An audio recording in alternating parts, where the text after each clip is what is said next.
Pozdravujem vás tentokrát dnes z čínskej dedinky, ale zo Šanghaja. Vrátil som sa kvôli nejakým vybavovačkám, lekárom a na týždeň som v Šanghaji a podobne. Prednedávno som zase bol na snáď už posledných cestách a teraz som späť a mám konečne trošku voľnejší deň a tak som si povedal, že sa vrátim k videu, ktoré som publikoval pred 2-3 týždňami približne o tom, že budem spúšťať anglický kanál. Prišlo mi tam veľa komentárov. Prišli mi tam komentáre, ktoré ma podporujú v tom, prišli mi komentáre, ktoré mi vyčítajú moje rozhodnutie, prišli mi komentáre nadšené a prišli mi komentáre aj nasrané. Tak som si povedal, že zaslúžilo by si natočiť také video, kde na ne reagujem a odpoviem vám na všetky otázky, pretože v konečnom dôsledku máte k tomu nejaké otázky a ja vám na ne chcem odpovedať, pretože ste pre mňa dôležití diváci môjho kanálu. A chcem, aby všetko bolo jasné. Budúcnosť tohto kanálu hlavne, aby bola jasná. S tým, že budúcnosť tohto kanálu je stále farebná a existuje a určite presunom na anglický kanál tento kanál neumrie, ani ho nezatváram, bude fungovať, bude stále jedno z mojich hlavných priorít a budem sa mu venovať aj naďalej. Takže to sa nemusíte bať a poďme teraz na tie komentáre, ktoré ste mi posielali. Přimlouvám sa za slovenské titulky. Titulky určite budú, ak budú časti videí v angličtine, tie časti budú rozhodne titulkované, takže to sa nemusíte báť. A potom mi tu píše Irina, že študuje slovenský jazyk a sledovala môj kanál, aby sa učila po slovensky. Bude určite slovenčiny menej na mojich videách, ale to neznamená, že slovenčina nebude a v niektorých videách bude slovenčiny viacej, v niektorých videách bude slovenčiny menej. Slovenčina určite ale na kanále aj bude. A možno to nebudú také intenzívne lekcie ako doteraz, ale myslím si, že Irina môžeš aj naďalej sledovať tento kanál a učiť sa slovenčinu. Marcela píše, že bavilo ju video v 3 jazykoch, to som veľmi rád, to je tá idea, chcem proste mať viacjazyčný tento kanál, alebo moju tvorbu chcem mať viacjazyčnú, nielen tento kanál, pretože aj môj život je viacjazyčný, ja existujem proste v niekoľkých jazykoch, každý jeden deň striedam angličtinu, čínštinu, slovenčinu a myslím si, že moja tvorba by to mala aj odrážať, pretože tak vyzerá môj život proste není po slovensky, ja nežijem na Slovensku už dlho. Ak nerátam detstvo, tak viac ako polovicu života žijem v zahraničí. Môj život je vo viacerých jazykoch. Preto chcem, aby aj moja tvorba to postupne začala odrážať. Janka píše, že sa teší na novú knihu. Knižka už sa zalamuje, takže do leta vyjde. V júni bude spustený predpredaj. Na konci júna ju snad budem posielať. Najneskôr v júli určite budem posielať. Chcel som sa vyhnúť vydaniu knižky v lete, ale vyzerá, že sa tomu úplne nevyhnem. Ale nevadí, chcem ju dostať čo najskôr medzi vás. A áno, slovenčina bude aj naďalej. 喂，小姚，你们准备去丽江？什么时候？哦，那个时候我还不在，我应该要1个星期才回去。好，那你们玩得开心？好，拜拜。Stanislava mi píše, slovenčina znela oveľa krajšie, je škoda táto čínska angličtina. Je to škoda, áno, aj ja radšej rozprávam po slovensky, najradšej rozprávam po čínsky a angličtina popravde není môj obľúbený jazyk. Je to jazyk sveta, takže sa mu treba trošku venovať a môj prízvuk není boh vie čo, niektorý prízvuk mi tu vyčítate dosť často, niektorí píšu, že je to čínska angličtina, niektorí píšete, že je to slovenská angličtina, dokonca niekto tu píše, že je to až ruská angličtina. Zrovna kvôli čomu by som sa trošku ohradil, keď už tak radšej slovenská angličtina alebo čínska angličtina, ale dobre. Ale áno, na mojej angličtine budem pracovať. Angličtina je jazyk, ktorý používam najmenej. Minimálne ním rozprávam najmenej. Používam ho dennodenne, pasívne, všetko. Čítam knihy v angličtine, pozerám filmy, seriály v angličtine, komunikujem písomne v angličtine. Angličtina je môj každodenný jazyk, ale rozprávam ním málo.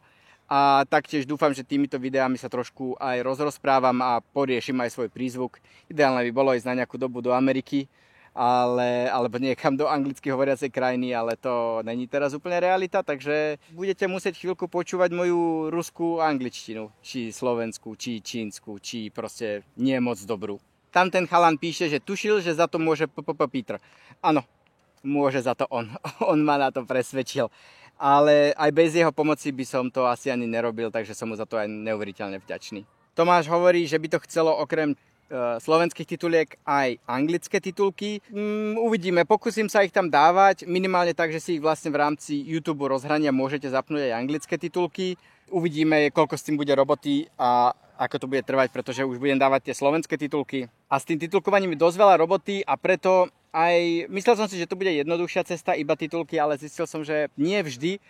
Takže pokiaľ budem mať nejaké synchróny, voice-overy vo videách, ktoré budem nahrávať spätne pri počítači, tak tie pravdepodobne budem robiť aj naďalej, aj slovenské na slovenský kanál a anglické na anglický kanál, že ich budem robiť dvojnásobne, pretože síce je s tým viac roboty s tým nahrávaním, ale zase nemusím robiť titulky a zistil som, že to nahrávanie je asi menej roboty ako titulky. Titulky sú dosť veľa roboty, je to fakt únavné. A plus chcem mať tú slovenčinu vo videách aj naďalej. Pôvodne som si myslel, že možno nie, ale to som viac menej tak trošku prehodnotil, takže budem určite dávať aj slovenské voiceovery k tým videám. Ale keď budem hovoriť takto do kamery v tých anglických videách, tak tam budem väčšinou hovoriť po anglicky alebo po čínsky. Peter píše, že by som mal dať možnosť vypnúť slovenské titulky a zapnúť anglické titulky. Je tu tá možnosť, YouTube podporuje, že zapnúť si titulky ako chcete. Ja som ich v tom prvom videu dal natvrdo do videa, že sa nedali vypnúť. Tiež to som ešte není 100% rozhodnutý, pretože veľmi veľa ľudí si nevie zapnúť tie titulky na YouTube. Ale zase asi by sa to mali naučiť, že áno, takže možno to bude tak. Uvidíme. A hlavne veľká výhoda týchto titulok, ktoré sa dajú zapnúť v YouTube je, že pokiaľ tam bude chyba, či už pravopisná alebo iná, tak sa to dá spätne opraviť. Zatiaľ čo keď tam sú natvrdo, tak sa opravovať nič nedá. Takže má to veľa výhod, takže možno to bude tak, že sa budú dať prepínať tie titulky. Fritol píše, že čakal anglickú verziu kanálu a že boli zle načasované titulky. To je jedna z vecí, ktorá práve by sa dala spätne opraviť tým, keby sa titulky zapínajú cez YouTube a nahrávajú sa tam vlastne zvlášť, že to časovanie by sa dalo opraviť, pretože hej, zaplietlo sa tam zo pár chýb, pretože som bol už v dosť veľkom časovom strese, lebo som musel ísť na túto cestu, kde teraz som. Potreboval som to rýchlo dokončiť a áno, bola tam mierna chybovosť v tom načasovaní, takže jeden z dôvodov, prečo to chcem nahrávať zvláštne titulky, je, aby sa tu dali tieto chyby opraviť. Takže budem na tom pracovať rozhodne. Niektorí mi píšete, že na video s titulkami sa pozerať nebudete, že ste veľmi sklamaní. No, čo už. Život ide ďalej. Kristína píše, že konečne môže ukázať naše video, moje videá aj kamarátom v Londýne. Súhlasím, je to jeden z dôvodov, aj prečo som sa rozhodol pre ten anglický kanál, pretože mám veľmi veľa medzinárodných kamarátov, ktorí sa ma pýtajú na tie videá, chceli by si ich pozrieť, ale doteraz nemohli. A týmto aj moji kamaráti si ich konečne budú môcť pozrieť, nielen Slováci, pretože hovorím, ja žijem, môj život je medzinárodný, takže potrebujem mať tie videá v angličtine. Pavel píše, že je škoda, že anglická videá nebudú vidieť v Česku, čo nechápe. Není to tak úplne, budú vidieť v Česku, ale budú cez tento kanál. To znamená, že tie videá budú vždycky vychádzať na dvoch kanáloch zároveň, ak budú čisto v angličtine. Ak tam budú tie slovenské synchróny a bude to video viac po slovensky, tak vyjde v podstate aj na slovenskom kanále otvorené pre celý svet, ale pokiaľ tu budú dve totožné videá v angličtine a v slovenčine, nemusíš končiť, Pavel, ale daj si prosím, ak žiješ v zahraničí, daj si prosím odber aj na ten anglický kanál, ale ak žiješ v Česku a na Slovensku, vôbec nič sa nemení. Na tomto kanále každé nové video reálne bude. Len ak žiješ v zahraničí, tak potom odporúčam ich sledovať cez ten nový kanál. Monika píše, tiež mi schvaľuje moje rozhodnutie a akorát ju mrzí, že nebudem môcť nakrmiť algoritmus môjho anglického kanála. To je pravda, ale popravde to je presne to rozhodnutie, kvôli čomu ten anglický kanál nebude dostupný na Slovensku a v Čechách, pretože ja ho nemôžem krmiť zo Slovenska. Pretože potom ho ten YouTube uzavrie na Slovensku a v Čechách a už nemá šancu sa dostať do sveta. Proste ten YouTube algoritmus tak funguje. Není to niečo, čo som si vycúcal z prsta. Sú na to case studies. Naozaj sa to skúmalo, testovalo. Mám to podložené, že ak by sa tento algoritmus anglického kanálu krmil so slovenskými divákmi, tak na tom Slovensku zamrzne a už sa von nedostane. Takže to je ten hlavný dôvod. Pretože ja potrebujem tie videá, aby išli do sveta a nie, aby zostali uväznené na Slovensku, pretože na Slovensku kanál mám, o ktorý sa budem stále starať. Aj tu na First Name Last píše, že sa bojí, že si bude musieť nainštalovať VPN.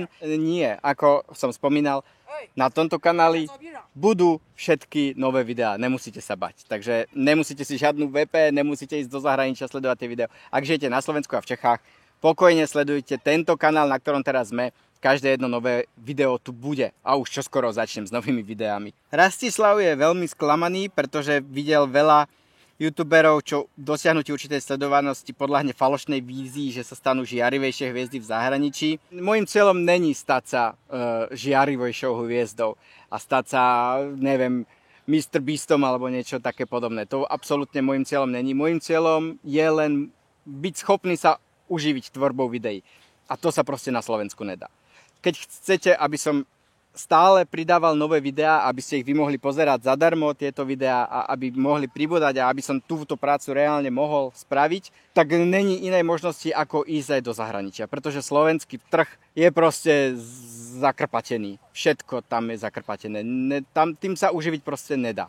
A ja sa tým chcem živiť, pretože ja nechcem neustále proste byť furt len na služobných cestách a robiť milión vecí naokolo toho YouTube kanálu a tie peniaze vrážať do tohto YouTube kanálu len, aby to nejako fungovalo a nič z tohto nezarábať. To sa proste nedá. Na Slovensku tou tvorbou takého obsahu, ako tvorím ja, to znamená cestovateľského obsahu, ktorý sa nedá robiť niekoľkokrát do týždňa a tie cesty niečo stoja, tak sa tým proste na Slovensku uživiť nedá. Dá sa uživiť možno nejakými gameplayami alebo videjkami z kancelárie alebo hodnotením, ja neviem, nejakých blbostí v štúdiu a youtuberi, ktorí môžu pridávať videá 5 krát do týždňa a môžu reagovať na komentáre divákov a skrátka takých youtuberov na Slovensku máme. A áno, tým sa dá aj slušne uživiť, ale cestovateľským obsahom, ktorý je už sám o sebe níž, ešte o Číne, čo už je ešte viac problematické na tak malom trhu, toto je proste absolútne nemysliteľné sa tým uživiť.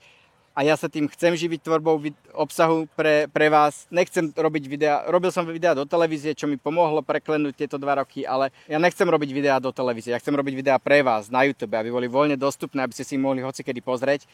A to sa proste dá len tak, že ich budem robiť aj v angličtine. Je mi to ľúto, ale inej cesty není. A nechcem byť žiadnou žiarivou hviezdou, nechcem sa stať celebritou. Chcem sa len uživiť mojou prácou. Teda Max Biaggi mi píše životné filozofie, že život není komplikované, lidi sú komplikovaní, máme si udelať deti a založiť rodinný biznis. Každý človek má iné ambície. Nie, život není komplikovaný, ale není ani... Proste neexistuje na ňo len jeden návod. Každý si môže žiť život ako chce, každý má iné ambície, každý chce robiť niečo iné. Ja mám rád jednoduchý život, ale predstava jednoduchosti života je iná u mňa ako u teba a iná u miliardy ľudí po celom svete. Každý život je unikátny, lebo každý človek je unikátny. Udelať z detí, založiť si rodinný biznis a byť spokojen není moja predstava jednoduchého životu. Matúš sa pýta, či mi s týmto videom pomáhal Peter alebo Vlad. Nie, s týmto mi nepomáhali, toto boli všetko moje zábery, nazbierané v priebehu posledných 2 rokov, teda v tom minulom videu. Ale s Petrom aj s Vladom sme natáčali celý mesiac a najbližšie videá budú mať veľmi veľa záberov, ktoré sme nakrúcali spoločne a budú to veľmi zaujímavé témy, takže strašne sa teším, až ich začnem publikovať. Danny Dilo mi píše, že žije v Británii a chce sa dívať na slovenskou verzii a ne na anglickou verzii. A že vie, ako funguje algoritmy, že musím udelať virálne video v angličtine a sledovať od základu budovať diváckú základňu. Áno, v tom máš pravdu, tak toto funguje, ale musí z toho algoritmu byť vypnuté Slovensko, ako som spomínal, aby to zafungovalo. Není to úplne tak jednoduché, jak hovoríš, je tam veľmi veľa nuancí a malých problémov, ktoré proste treba riešiť. A slovenské videá, pokiaľ budú slovenské videá, budú na slovenskom kanále otvorení pre celý svet, takže ich môžeš sledovať aj naďalej. S tým, že proste tie cestovateľské videá, ktoré budú trojjazyčne, tak tie môžeš sledovať len z anglického kanálu, s tým, že tam bude aj slovenčina. Ale pokiaľ ti to není moc dobré, tak to samozrejme úplne rešpektujem a pozerať ich nemusíš, takže môžeš, ako vravíš, podobných videí kontentu je na internete veľmi veľa, takže určite si budeš vedieť niečo vybrať. Tu na hneď 3 komenty, nie, po slovensky prosím, sorry, titulky ne, to znamená, že už budeme jenom čísť titulky. Budú titulky, budete asi ich musieť občas čítať, nie vždy, ale žiaľ, Žiaľ. Jozef píše, že zváži to, ako to robia kľúci z Prahy Honest Guy, ktorí točia aj v češtine, aj v angličtine a majú to dvojazyčné. Áno, lenže oni sú dvaja, sú dosť úspešní, majú už nejaké finančné zázemie, čím to môžu financovať a ja proste nemám na to kapacitu. A plus, oni majú tie videá oveľa viac pripravené, vedia, o čom budú točiť, majú tam konkrétne scenáre. Tie moje videá nie sú až takto priamočiare. Ja mám dokumentárny štýl, keď idem na nejaké miesto a ja neviem, čo tam budem natáčať. Mám približnú predstavu, ale neviem, čo ma bude čakať. A robiť to v dvojjazyčne, aj v slovenčine, aj v češtine, teda angličtine je extrémne náročné. Voiceovery, áno, to asi budem tak robiť. Ale samotné dianie na tých konkrétnych miestach, neviem si to predstaviť, ako by som to reálne mohol zvládnuť. Takže to bohužiaľ zatiaľ asi nepôjde. Takže to sú všetky komentáre. Chcel som vám na ne odpovedať, vyjasniť niektoré veci. Dúfam, že som na všetko odpovedal tak, ako ste si želali. Viem, že mnohí z toho budete sklamaní z môjho rozhodnutia. Niektorí ste nadšení, niektorým vám to je jedno, pretože páčia sa vám tie videá, je vám jedno v akom jazyku. Osobne ja sa prikláňam k tomuto táboru, pretože aj mne je jedno v akom jazyku sú videá, ktoré ja sledujem. Hlavne, že sú to zaujímavé videá. A ja sa budem naozaj snažiť tvoriť zaujímavé videá. A pokiaľ sa mi podarí ten anglický kanál rozbehnúť a budem sa môcť týmto plnohodnotne uživiť, tak tie videá budú len zaujímavejšie. To viem, že vám môžem slúbiť, pretože mám vymyslených veľmi veľa aj veľkých tém, ktoré proste bez pomoci toho anglického kanálu a bez pomoci členov na kanále a patrónov a podporovateľov proste nemám šancu natočiť, pretože vyžadujú veľkú investíciu a verím, že podarí sa mi to nejak rozbehnúť a bude to do budúcnosti možné. Takže to je takéto krátke video zo Šanghaja. Máme tu krásne počasie, trošku slnečko, preto máme čapicu, už mi je trošku teplo, musím povedať. Ale už čoskoro nové video. Zajtra idem do mesta Kanton točiť video o najvyššom hoteli na svete, ktoré bude asi najbližšie na tomto kanále. Teším sa na neho, bude to niečo úplne nové aj pre mňa. Dúfam, že to zvládnem natočiť a vidíme sa pri ďalšom videu. Ďakujem, že sledujete. Čaute.